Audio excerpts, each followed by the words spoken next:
clase de esta chiquitina. ¿Qué cosa que dijo? Que es pequeña la clase. Está pequeña, chiquitita. Es que no lo vi. Ay, no, Rosa. Solo hay algo de la chilindrina. Chilindrina. No digo chilindrina. No. Yo oí algo de la chilindrina. Chiquitina. Ah,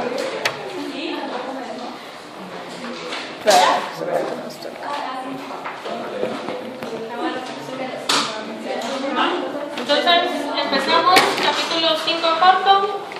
Este capítulo tiene dos clases acá. La primera clase es enzimas, generalidades, y la segunda ya es acerca de cinética enzimática, ¿sí? La parte de cinética enzimática es bien importante porque nos va a ayudar a entender muchos puntos de regulación de enzimas, ¿sí? Que al final, cuando vemos metabolismo, esa es la parte más compleja, ¿sí? Poder entender de cómo puede regularse una enzima, de qué diferentes puntos y cuáles son las acciones que pueden ocurrir a partir de, ¿sí? Entonces, si en el poder catalítico de una enzima, todas las reacciones dentro del cuerpo ocurrirían tan despacio que la vida no sería posible, ¿sí? Esta parte me gusta ponérselas porque a veces creemos que si no hay una enzima, la reacción no puede ocurrir, ¿sí? Y realmente la reacción puede ocurrir, pero puede llevar años en hacerse, ¿sí? Un ejemplo que ponen los libros es una bolsa o un poco de azúcar en una mesa, ¿sí? ¿Cuánto tiempo tardaría en degradarse el azúcar?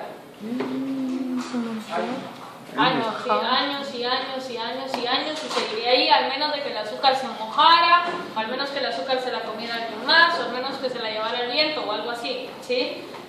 Ahora, nosotros comemos azúcar, ¿y en cuánto tiempo logra degradarse ese azúcar? Al instante, ¿sí? Al instante es almacenada o al instante es degradada. Entonces, lo que quiero que vean es que todas las reacciones que ocurren dentro del cuerpo son reacciones químicas, o sea, reacciones que podrían ocurrir sin enzimas, pero lo que hacen las enzimas es hacer que lo que pase, pase y rápido, ¿sí? Entonces, ¿qué es una enzima? Son catalizadores biológicos de mayor especialización. Dos cosas importantes ahí. Catalizador, ¿qué significa la palabra? Que acelera, ¿sí? Y luego acá, especialización, quiere decir que puede acelerar, pero solo un proceso en particular, solo una modificación y nada más. Actúan en secuencias organizadas transformando energía. Entonces, las enzimas por lo general van formando rutas, van formando caminitos, ¿sí? Piensen, por ejemplo, en una fábrica en donde quieran mover un costal de aquella esquina al camión, por ejemplo. Lo más fácil es irse pasando el costal uno por uno, ¿sí? Hasta que llegue el costal al camión, algo así. Cada persona que va recibiendo el costal sería una enzima. Lo importante entender acá es que las enzimas solo pueden generar un cambio a la vez, y por eso decíamos que eran especializadas. Quiere decir que una enzima se va a dedicar a hidroxilar, por ejemplo, en carbono 4, pero solo lo va a hacer en carbono 4 y lo va a hacer muy bien. Es especialista en hacerlo en el carbono 4, pero no puede hacerlo en un carbono 5 o no puede hacerlo en un carbono 3, y eso es lo que le da la especialidad, ¿sí? Su medición es importante en el diagnóstico de ciertas enfermedades. Quiere decir que hay patologías que están asociadas a deficiencia de la enzima. Si la enzima está deficiente y nosotros hacemos mediciones, ¿cómo vamos a encontrar la concentración? Baja, no está deficiente, ¿sí? Al contrario, si el proceso es el deficiente, las enzimas se van a extralimitar como para trabajar más, y en ese caso sí estarían elevadas, ¿sí?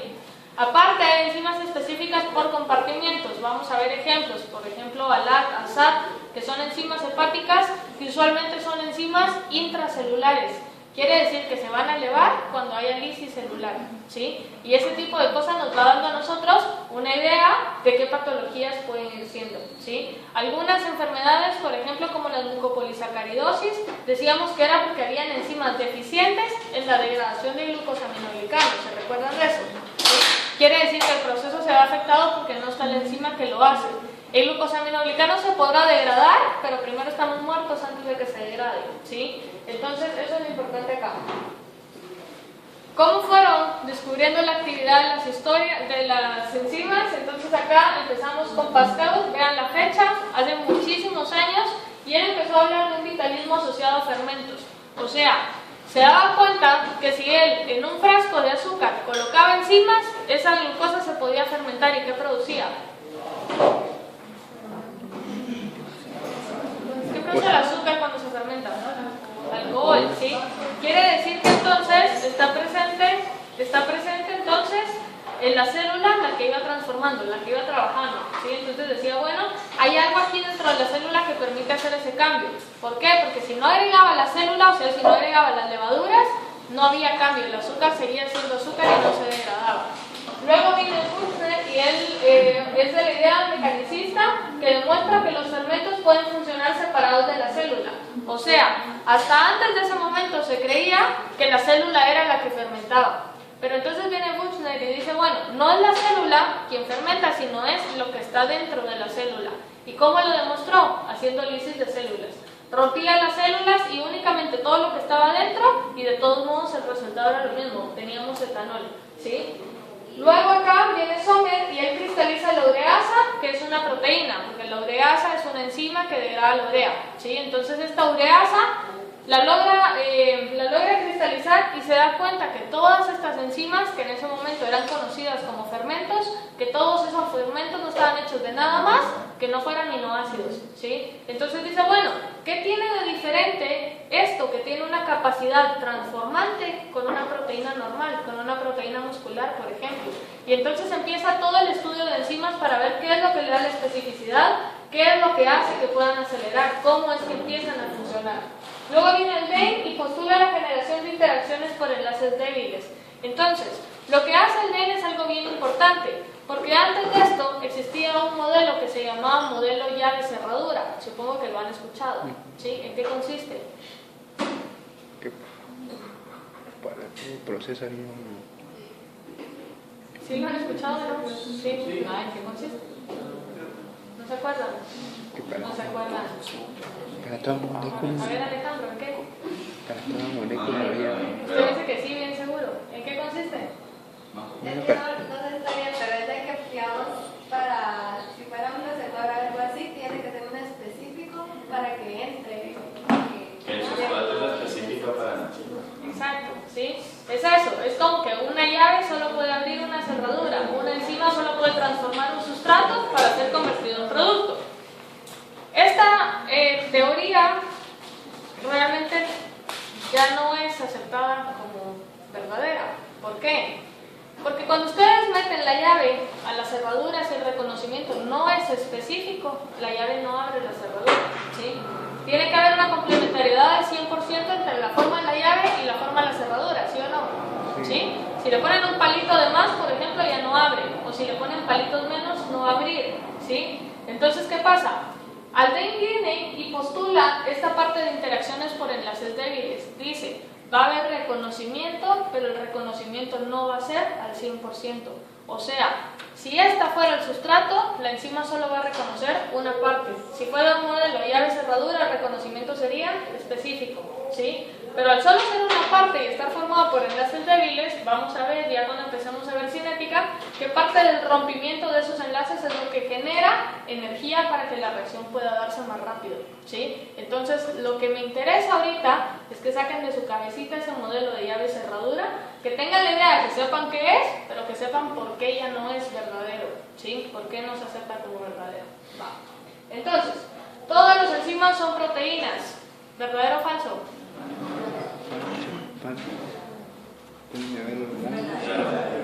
Verdadero, excepto por... ¿Por? ¿No hablaste? ¿No? ¿Quién habló? ¿Alguien habló de él? Hay moléculas que tienen actividad enzimática que no son proteínas. ¿Quiénes son? Las hormonas son proteínas. ¿Quiénes? Ya lo vimos. ¿Quiénes? Vitaminas. No, coenzimas no son aminoácidos. ARN, ¿cómo se llama? Pero no todos los ARN, solo uno. A ver, pregunta directa. ¿Quiénes son? De transferencia. Qué bárbaro, eso se ve bien en el examen también, pues. Si no, los vamos a hacer acumulativos. ¿Sí? ribosimas, no ribosomas. ¿Sí? No, ajá, pero eso, pero el ARN es ribosoma. No, Es diferente. es diferente. ¿Sí? Entonces, las ribosimas son enzimas también, pero no están hechas de proteína. Entonces, sí, todas las proteínas, todas las enzimas son proteínas menos las ribosimas. ¿Sí? Entonces, hay otra cosa interesante acá. Todos los enzimas o todas las enzimas. ¿Cómo? ¿Qué artículo usamos? Por el sujeto. La traducción oficial al español es los enzimas, ¿sí? El enzima y no la enzima, ¿sí? Sin embargo, muchas bioquímicas utilizan el término la enzima porque es más fácil, ¿sí? Es como femenino, ¿sí se entiende? Se lo digo porque si leen Leninger, por ejemplo, en español, se van a dar cuenta que Leninger siempre habla de el enzima y de los enzimas, ¿sí? Entonces, para que sepan que esa es la traducción oficial. Pero que el resto de bioquímica se utiliza las enzimas y la enzima, y que es lo más fácil, ¿sí? Entonces, se los digo por si alguna vez me lo oyen decir en masculino, que sepan que puede ser, ¿sí? Usualmente lo digo en femenino, pero que sepan que pueden serlo las dos y ustedes pueden decirlo como ustedes quieran, ¿sí? Va. Las enzimas se clasifican entonces añadiéndoles el sufijo asa, ureasa, proteasa, ¿sí? Pepsina, tripsina, si se dan cuenta, no terminan en asa. Quiere decir que esos son nombres comunes. Entonces, dice, se asocia a una palabra que describa su actividad o nombres muy generales o la descripción del origen.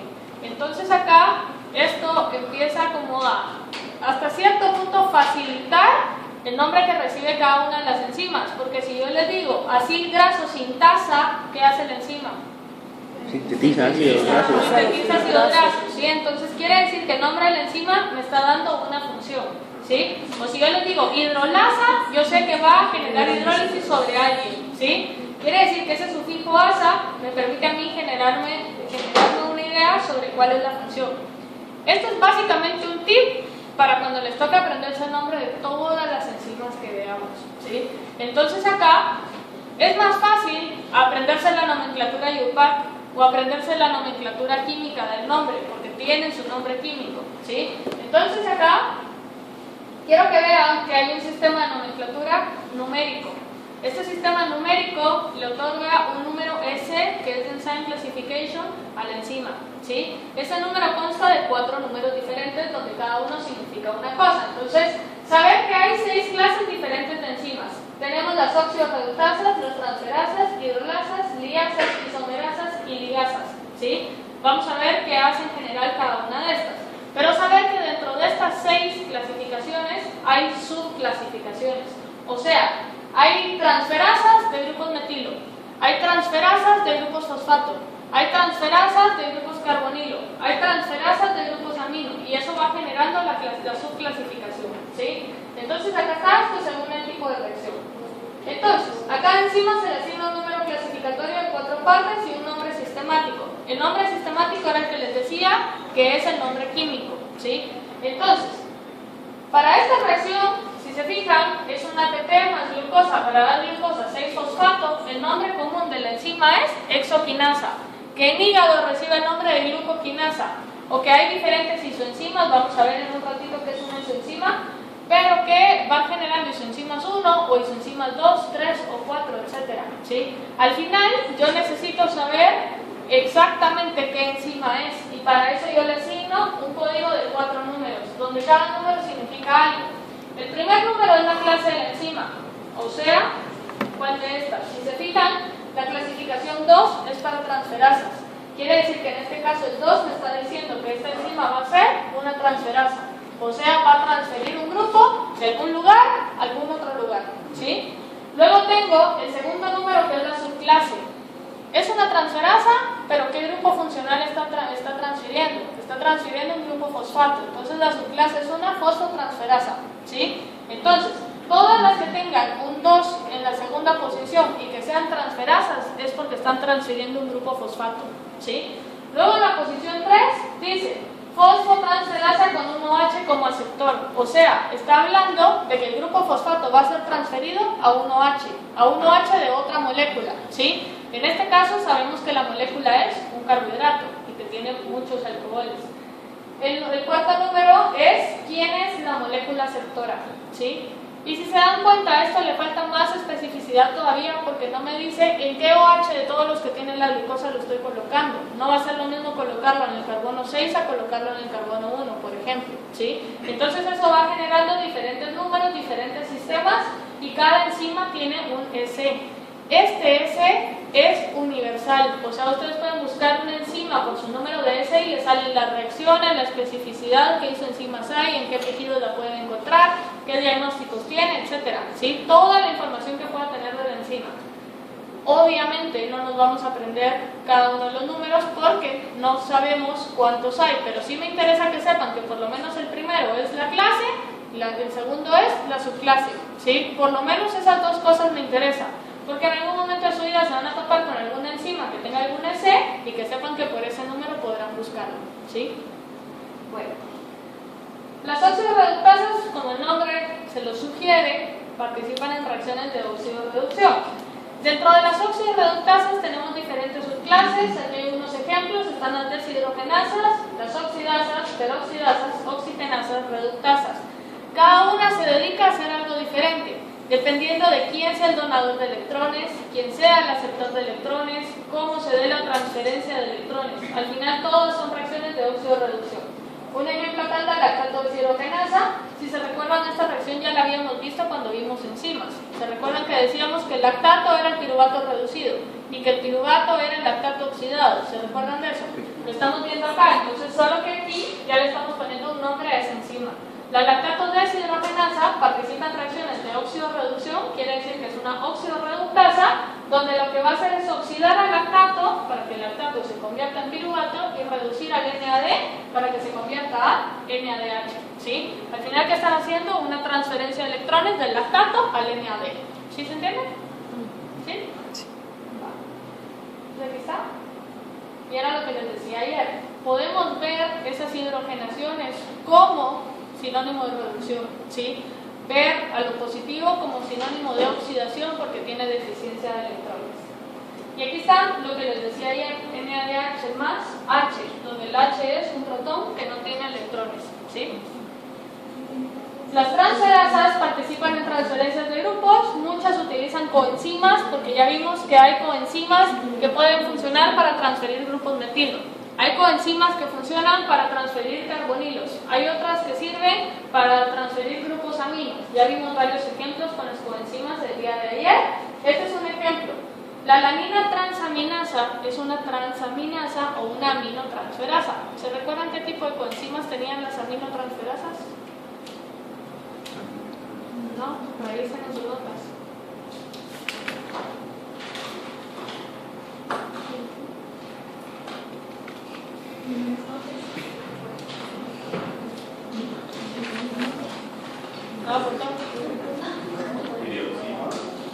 Piridoxina es la vitamina. ¿Cuál es la coenzima? La vitamina B6. Esa es la vitamina. ¿Quién es la coenzima? Piridoxal ¿qué? Piridoxal fosfato, que se abrevia como PLP, ¿sí? Todas las aminotransferasas tienen PLP entonces.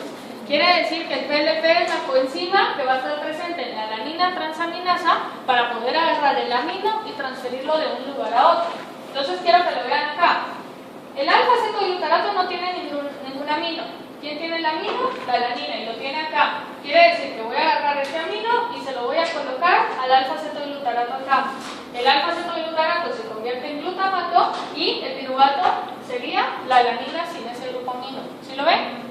Quiere decir que lo que estoy haciendo es moviendo ese amino de acá para acá. ¿Sí lo ven?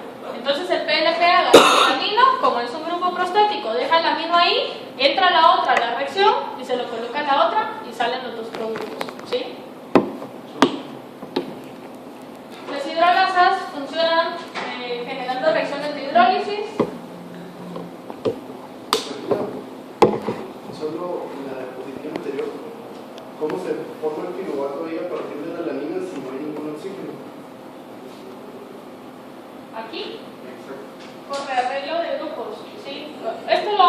ir más despacio. Vamos a volver a ver esa reacción, pero la vamos a ver cuando veamos ciclo de la urea. Porque en el ciclo de la urea es donde participan todas las aminotransferases. Cuando veamos degradación de aminoácidos vamos a ver de dónde es que sale. ¿Sí? Vamos a hablar de alfa-cetoácidos que aminados se convierten en aminoácidos y de aminoácidos que desaminados se convierten en alfa-cetoácidos y así. ¿Sí? Pero eso se lo voy a dejar para el segundo semestre. Ahorita lo que quiero que vean es la transferencia de grupo. ¿Sí? ¿A qué se diferencia? Entonces, acá decíamos que el agua sirve como aceptor del grupo transferido, entonces aquí básicamente lo único que estamos haciendo es hidratando las moléculas. ¿Sí? Serían reacciones de hidrólisis, pueden servir para romper, en este caso, si se fijan, estamos rompiendo acá. ¿Quién rompe? La molécula de agua. La molécula de agua es un nucleófilo débil, quiere decir que puede servir para generar desorden en el movimiento de electrones y eso es lo que genera los rompimientos. Las liasas también son llamadas sintasas. Las sintasas pueden funcionar en la lisis de un sustrato. Si es lisis de un sustrato, es liasa. La reacción puede ser reversible. Quiere decir que si yo tenía lisis y rompí dos, la reacción reversible, ¿qué es? Volverlos a pegar. ¿Sí? Volverlos a pegar sería entonces una sintasa. Si lo veo de acá para acá es una liasa, si lo veo de acá para acá es una sintasa, aunque sea exactamente lo mismo. Son reacciones de eliminación no hidrolíticas y no oxidantes o reacciones de síntesis no por hidratación y no reductoras. Entonces acá está el piruvato, por la piruvato es carboxilasa, después de tener 3 carbonos pasa a tener 2. Si se fijan estoy liberando un CO2 como parte del producto. ¿Sí? Quiere decir que la liasa lo que está haciendo es rompiendo la molécula de CO2 acá. Entonces, sintasa, ¿sí? Aquí está y esto es lo que sale. No entendí. ¿De qué? O sea, ya solo rompe. Las liasas rompen, pero rompen ¿O sin electrones o pegan, ¿sí? Y pega. ¿Cómo así? Pegan si la reacción es reversible. Esta no es reversible, por ejemplo, pero si fuera reversible, la sintasa lo que haría era pegar este CO2 aquí arriba y que de 2 carbonos pasara a 3, ¿sí? Si se pudiera, pero no es reversible. Si fuera reversible, la liasa es la sintasa. ¿Cómo así que rompe sin electrones? Lo que pasa es que en el caso anterior, por ejemplo, del agua, el agua rompe por ataques nucleofílicos, ¿sí? Quiere decir que rompe por electrones, ¿sí? Por desorden de electrones, en este caso no. En este caso lo único que está haciendo es cortando la molécula, ¿sí? Los electrones los puede introducir el sitio activo de la enzima, por ejemplo, que genere el cambio. Pero no está entrando nadie más, la enzima solita lo está rompiendo. Si se fijan, solo tengo un sustrato acá. En el anterior, si lo ven, el agua era un sustrato, ¿sí? Quiere decir que acá tengo 2 sustratos. En este caso solo tengo uno, y por eso digo rompo sin No tiene más. que dejar eso para romperlo. No. O sea, la enzima puede hacerlo en teoría, ¿sí? Las isomerasas son cambios estructurales dentro de una misma molécula, solo tienen un producto, quiere decir que lo que están haciendo es cambiando de posición. Si se fijan, estoy convirtiendo algo levógiro a algo dextrógiro. La diferencia era la orientación del amino en el carbono quiral. Quiere decir que las isomerasas solo tienen un producto porque le quitan, le dan la vuelta y se lo pegan del otro lado, ¿sí? No estamos haciendo transferencia de grupos porque es el mismo grupo, solo lo estamos cambiando de posición, ¿sí? Entonces, acá ¿Qué está. significa solo tienen un pelo? Un producto. ¿Sí? ¿Cómo que? Un producto, o sea, que solo puede ser, no podría ser como que diferentes cambios y se llaman varios productos. No, porque si es diferentes cambios son diferentes isomerasas. Ah, ok. ¿Sí? Porque cada una es específica para su sustrato y por lo tanto para su producto, ¿sí? Esta es igual, si estas fueran reversibles pudieran convertir el D a L. Si se fija ahí la orientación de la reacción le está diciendo que esta sí es reversible. Quiere decir que esta fase masa puede hacer la orientación de derecha a izquierda y de izquierda a derecha. Pero serían dos distintos. Es la misma, en este caso es la misma porque es reversible. Y es Solo una nota que acaba de surgir, todas las enzimas son bidireccionales. No. No todas. Algunas sí son reversibles, otras no. Y por eso lo vamos a empezar a hablar cuando veamos cinética. ¿Cómo puedo saber yo si una es reversible o no? Lo vamos a ver. Y vamos a ver también cuando empecemos con la introducción al metabolismo, cuando empecemos a hablar de bioenergética, vamos a ver cuando una reacción está desplazada a sustratos, cuando una reacción necesita energía para que se dé, ¿sí? Entonces, no todo el tiempo se están dando. Hay reacciones que requieren una gran cantidad de energía que para hacerlas reversibles usted tendría que invertir más, ¿sí? Entonces, al final a la célula le sale más caro y por lo tanto la reacción es irreversible. Hay otras donde el cambio de energía es muy cercano al equilibrio, quiere decir que puede ir de acá para acá o de acá para acá, ¿sí? ¿Y de qué va a depender? ¿Qué mueve una reacción reversible de derecha a izquierda o de izquierda a derecha?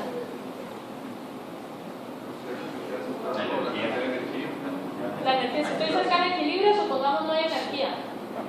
Supongamos no hay enzimas, la concentración de sustratos. Si aumenta la concentración de sustratos, se desplaza para acá. Y eso mueve las reacciones reversibles, ¿sí? Las irreversibles no, las mueve la enzima, la regulación que tenga la enzima. Por lo general, las enzimas que son puntos de regulación son irreversibles. Porque si hacen el trabajo es porque 5 o 6 señales le dieron la señal de que lo hiciera, ¿sí? Y si no, mejor no lo hace y empieza a acumular sustratos. Pero todo eso lo vamos a ver, ¿sí? Y mucho más despacio. Tenemos después las ligasas, que no es lo mismo que ligasa, ¿sí? Ligasa era romper, ligasa es pegar, ¿sí? La ligasa llamada también sintetasa, que no es lo mismo que sintasa. ¿Oyen la diferencia? ¿Sí? Una pregunta, ¿las isomerasas son específicas por cada molécula o por el enlace del que se une? Por lo menos. O sea que la alanina tiene su propia isomerasa sin importar a qué enlace. Todos usan el carbono 6, 3 o... No importa el carbono, porque va a ser específica para colocarlo en el carbono. O sea que la alanina puede haber isomerasa para la alanina en el carbono 2 y isomerasa para la alanina en No, el porque carbono los 4. isómeros solo se forman en un carbono quiral y la alanina solo tiene un carbono quiral. ¿Sí? Eso solo ahí puede ser. Entonces, repito, ligasa no es lo mismo que ligasa y sintasa no es lo mismo que sintetasa, ¿sí? Pero ligasa sí es lo mismo que sintetasa y ligasa es lo opuesto a sintasa. ¿Sí se entiende? ¿Alguien se me perdió? O sea que sintasa también. A ver, ligasa, ahorita vamos a ver cuál es la diferencia. Ligasa rompe, ¿sí? Separa. Sintasa es lo contrario a ligasa, pega, ¿sí? Ahora, la sintetasa son reacciones dependientes de ATP, o sea, la sintetasa va a pegar, pero va a pegar solo si hay ATP. La sintasa puede pegar sin ATP, ¿sí? Y la sintetasa es lo mismo que una ligasa, ¿sí? O sea, las ligasas pegan con ATP. ¿Se entiende mejor? Sí. Sí, yo lo que entiendo era que sintasa era cuando se unía algo, pero en un sustrato, porque acá sintetasa en dos diferentes, o sea, como que... De hecho, una sintasa puede ligar en dos diferentes. También. Pero lo va a hacer sin energía. La diferencia es el ATP. Entonces necesito que escuchen la diferencia y eso les va a servir un montón. Porque cuando se aprendan el nombre de las enzimas y sepan que son sintetasas, sepan que ahí va un requerimiento energético. Que ahí tienen que invertir ATP para que eso pueda suceder. Entonces aquí está el ejemplo. Glutamato más ATP más amonio me forma en este caso glutamina. Si se fijan lo que ahí se puede pegar, el segundo grupo amino acá. Pero para poderlo pegar yo necesitaba más energía, ¿sí? Entonces, en este caso, si se fijan, la reacción es irreversible, porque yo estoy invirtiendo energía, ¿sí? Me está costando hacerlo, y si me está costando hacerlo, no lo voy a destruir tan fácil, ¿sí? Entonces, aquí está, se une la misma. Esto que está acá es la distribución de la mayoría de enzimas. Si se fijan, la mayoría son hidrolasas, luego tenemos transferasas y luego tenemos las oxidorreductasas. Esas son como las más populares, ¿sí? Las que vamos a ver nosotros de forma más frecuente son las oxidorreductasas, porque trabajamos con un montón de deshidrogenasas, porque todo el metabolismo es transferencia de electrones, ¿sí? Para terminar en la producción de energía. Entonces son las que más vamos a ver. Las reacciones catalizadas tienen lugar en una bolsa de la enzima, que es el sitio activo. Lo que necesito que tengan en cuenta ahorita es que el sitio activo por lo general está orientado al centro de la enzima. Que la enzima es una proteína globular y que si va a estar orientado al centro, forma como una bolsita. ¿Por qué? Porque esa bolsita necesita salir para agarrar el producto y necesita meterse. Si lo piensan, podrían pensarlo tal vez como una chaperona, que lo que hace es que en el centro, lo que hace es quitar todo el estrés de todo lo demás. La diferencia es que la enzima sí está trabajando, ¿sí? Pero si lo hace en el centro, quita todo ese ambiente acuoso celular, ¿sí? Impide de que el agua pueda atacar a las moléculas que ella está transformando, ¿sí? La molécula fijada en el sitio activo, que era antes un ligando, se recuerdan que ligandos eran para proteínas, en este caso pasa a denominarse sustrato. Entonces era lo que yo les decía cuando veíamos hemoglobinas, que no es lo mismo decir un sustrato que decir un ligando. Un ligando es para una proteína cualquiera y un sustrato es específicamente para una enzima, ¿sí? El sitio activo entonces está revestido con aminoácidos con grupos sustituyentes que se unen al sustrato. Aquí debe de haber una complementariedad, ya dijimos no al 100%, pero sí lo suficiente para aumentar el nivel de energía. Recubre el sustrato y lo secuestra en la disolución y por eso decimos está hacia el centro, ¿sí? La geometría espacial necesaria para todas las interacciones entre el sustrato y la enzima hace a cada enzima selectiva para su sustrato y asegura que únicamente se formen productos específicos. Eso lo que ayuda entonces es que la especificidad no va a ser al 100%, pero sí va a reconocer puntos claves que le permitan ser lo suficientemente específica para no transformar alguna otra cosa. Si es un hidrolasa, si lo piensan, cualquier molécula tiene la capacidad de poder ser hidrolizada, pero una hidrolasa va a seleccionar a su producto. Si se imaginan la parte del hacinamiento molecular, y por eso insistía tanto en esto la vez pasada, que, repito, el hacinamiento molecular era que todas las moléculas están ocupando un espacio dentro de la célula, ¿sí? Que todas las moléculas de agua están rodeando todo. Y si yo necesito reconocer ese sustrato, lo primero que tengo que hacer es quitar el agua del medio, y por eso lo secuestro hacia el centro, ¿sí? Y entonces, poder reconocer al sustrato dentro de todas las moléculas que me están rodeando, me tiene que hacer a mí específico, poder detectar específicamente a quién tengo que seleccionar, ¿sí? La capacidad de una enzima para seleccionar únicamente a un sustrato y distinguir ese sustrato de un grupo de compuestos muy similares se denomina especificidad. Y esa especificidad entonces lo que permite es evitar la formación de desperdicios. Por ejemplo, algo tan sencillo como poder diferenciar una D-alanina de una L-alanina. Es lo mismo, pero la orientación espacial es distinta, ¿sí? Quiere decir que la enzima va a ser sumamente específica para poder reconocer a un isómero en particular. Y si reconoce un isómero en particular, se está evitando los desperdicios más adelante.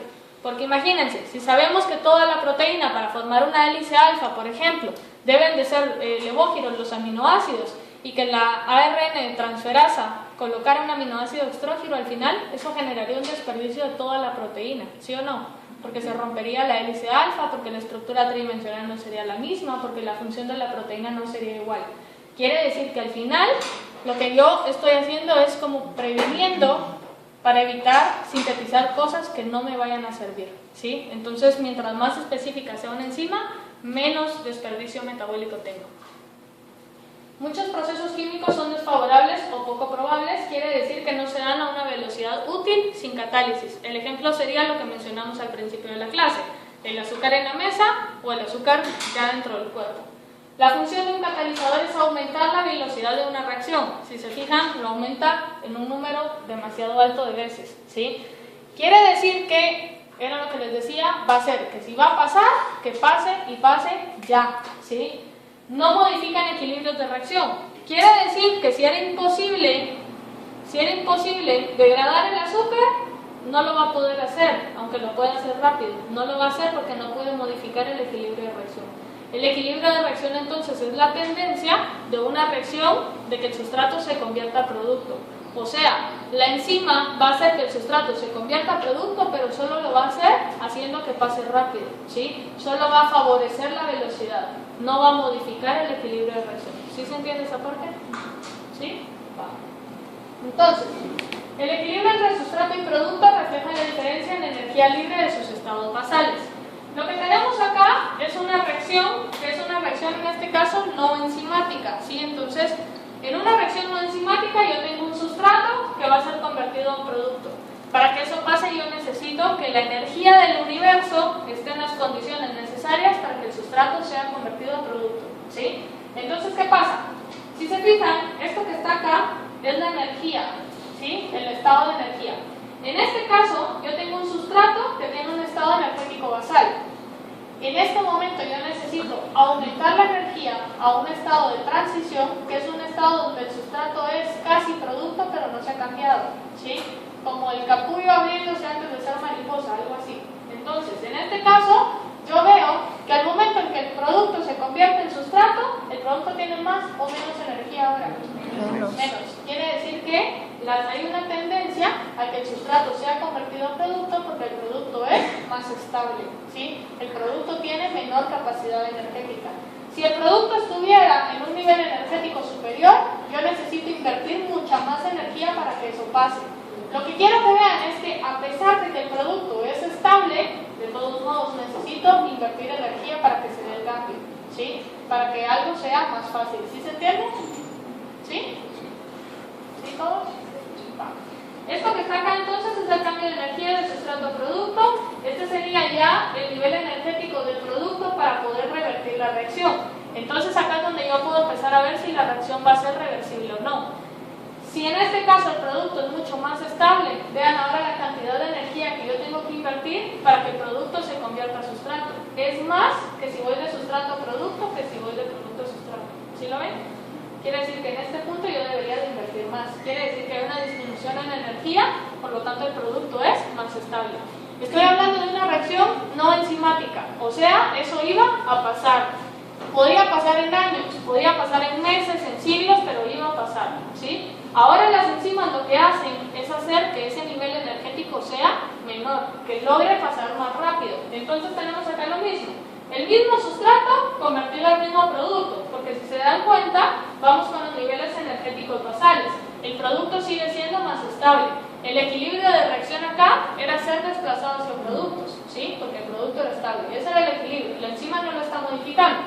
Lo que hace la enzima es formar complejos intermediarios. ¿Sí ven estas flechitas azules?